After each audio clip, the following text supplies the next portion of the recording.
আসসালামু আলাইকুম। স্বাগতম জানাচ্ছি বিবিসি নিউজ আন্তর্জাতিক সংবাদে।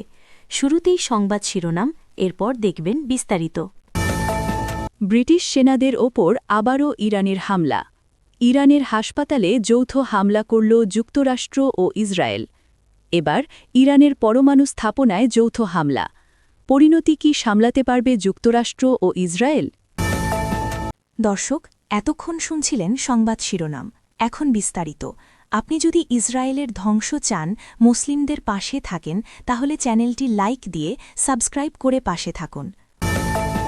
ব্রিটিশ সেনাদের ওপর আবারও ইরানের হামলা। ব্রিটিশ সেনাদের ওপর আবারও ড্রোন হামলা চালিয়েছে ইরান। তবে এসব ড্রোন লক্ষ্যে পৌঁছানোর আগেই ভূপাতিত করা হয়েছে বলে দাবি করেছে যুক্তরাজ্য।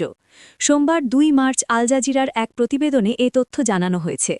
যুক্তরাজ্যের সরকারি মুখপাত্র কনস্টান্টিনোস লেটিমবিউটিস জানান, সাইপ্রাসে আক্রুতিরু সামরিক ঘাঁটির দিকে অগ্রসর হওয়া দুটি ড্রোন সফলভাবে প্রতিহত করা হয়েছে। সামাজিক যোগাযোগ মাধ্যম এক্সে দেওয়া এক বার্তায় তিনি বলেন, ড্রোন দুটি ঘাঁটির দিকে এগিয়ে আসছিল এবং সেগুলো সফলভাবে প্রতিহত করা হয়েছে। এর আগে সাইপ্রাসের রাষ্ট্রায়ত্ত গণমাধ্যম জানায়, স্থানীয় সময় দুপুরের কিছু পরেই আরএএফ আক্রুতিরি ঘাঁটিতে সাইরেন বেজে ওঠে। তবে ঘটনায় কোনো ক্ষয়ক্ষতি বা হতাহতের তথ্য তাৎক্ষণিকভাবে পাওয়া যায়নি। কর্তৃপক্ষ পরিস্থিতি পর্যবেক্ষণ করছে বলে জানানো হয়েছে। এর আগে রোববার সাইপ্রাসে ক্ষেপণাস্ত্র ছোড়ে ইরান। দেশটিকে নিশানা করে দুটি ক্ষেপণাস্ত্র ছোড়া হয় বলে জানান যুক্তরাজ্যের প্রতিরক্ষা সচিব জন হিলি। দেশটিতে হাজার হাজার ব্রিটিশ সেনা মোতায়েন রয়েছে।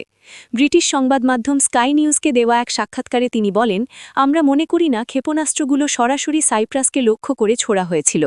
তবে এটি প্রমাণ করে যে অঞ্চল জুড়ে এক শাসন ব্যবস্থার পক্ষ থেকে বাস্তব এবং ক্রমবর্ধমান হুমকি তৈরি হচ্ছে, যা আমাদের পদক্ষেপ নিতে বাধ্য করছে।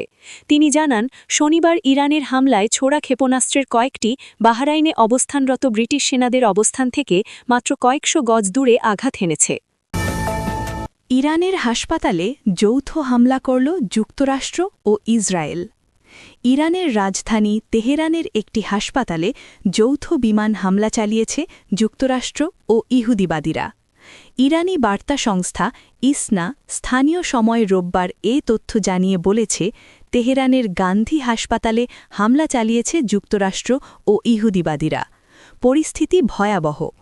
দেশটির বার্তা সংস্থা ফর্স ও মিজান হাসপাতালের ভেতরের ছবি প্রকাশ করেছে।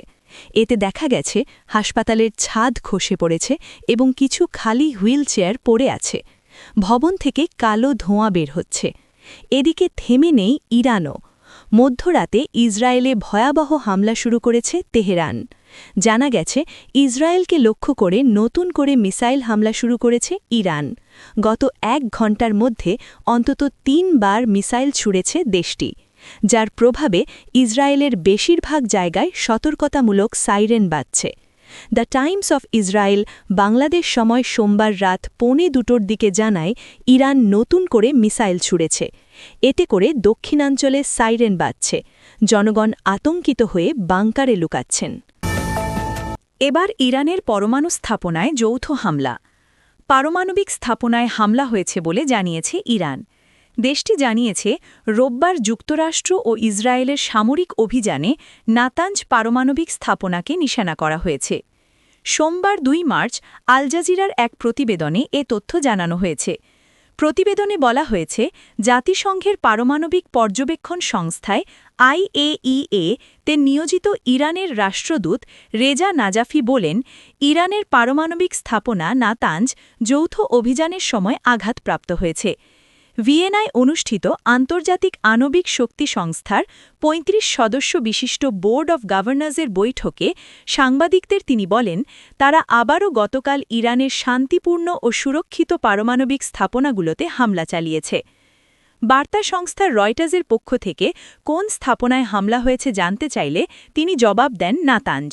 তবে প্রতিবেদনে বলা হয়েছে, হামলার ফলে ক্ষয়ক্ষতির পরিমাণ বা তেজস্ক্রিয়তার মাত্রা সম্পর্কে তাৎক্ষণিকভাবে বিস্তারিত কিছু জানানো হয়নি।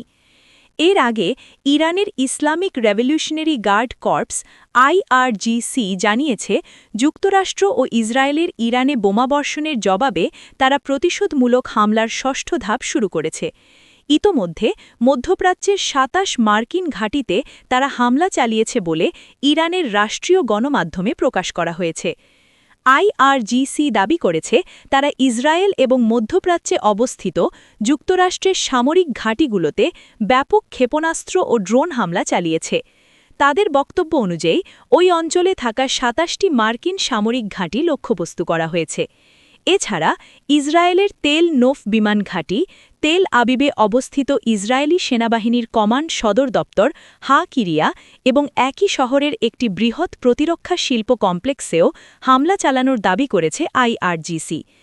সংস্থাটি আরও বলেছে, ইরানি বাহিনী ধাপে ধাপে আরও ভিন্ন ও কঠোর প্রতিশোধমূলক পদক্ষেপ নেবে, যা তাদের ভাষায় হবে পরপর আঘাত। তবে এসব হামলার ফলে ক্ষয়ক্ষতি বা হতাহতের বিষয়ে স্বাধীনভাবে এখনও কোনো নিশ্চিত তথ্য পাওয়া যায়নি। পরিণতি কি সামলাতে পারবে যুক্তরাষ্ট্র ও ইসরায়েল? ইরানের সর্বোচ্চ নেতা আয়াতুল্লাহ আলী খামেনি নিহত হওয়ার পর মধ্যপ্রাচ্যের স্বস্তি, শোক এবং অনিশ্চয়তা সব একসঙ্গে দেখা দিচ্ছে। অনেক ইরানির কাছে এটি সবচেয়ে শোকাবহ ঘটনা, কারো কারো কাছে দমনপীড়নের এক অধ্যায়ের অবসান। কিন্তু বিশ্লেষকদের সতর্কবার্তা, এটি হয়তো অত্যন্ত জটিল এক সমস্যার আশু সহজ সমাধান, যার পরিণতি অনিশ্চিত এবং বিপজ্জনকও হতে পারে। শীর্ষ নেতৃত্ব অপসারণ, কিন্তু কাঠামো অটুট। ৪ দশকের বেশি সময় ধরে ইরানের শাসন ব্যবস্থা এক ধরনের ধর্মতান্ত্রিক কর্তৃত্ববাদে রূপ নিয়েছে। রাষ্ট্রের সামরিক, গোয়েন্দা ও বিচারিক কাঠামোর ওপর সর্বোচ্চ নেতার প্রত্যক্ষ প্রভাব ছিল।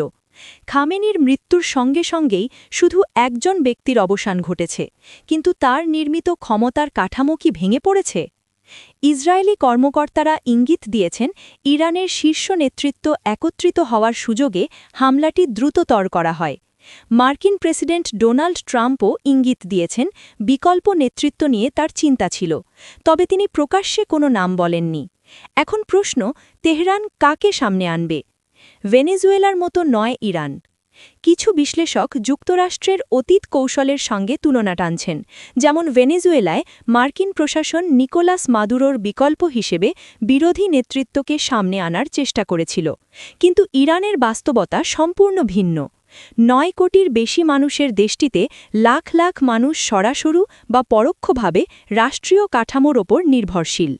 নিরাপত্তা বাহিনীর একটি অংশ গত জানুয়ারির বিক্ষোভ দমনে কঠোর ভূমিকা রেখে নিজেদের অবস্থান আরও শক্ত করেছে।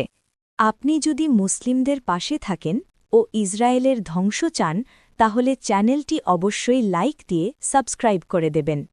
আল্লাহ হাফেজ।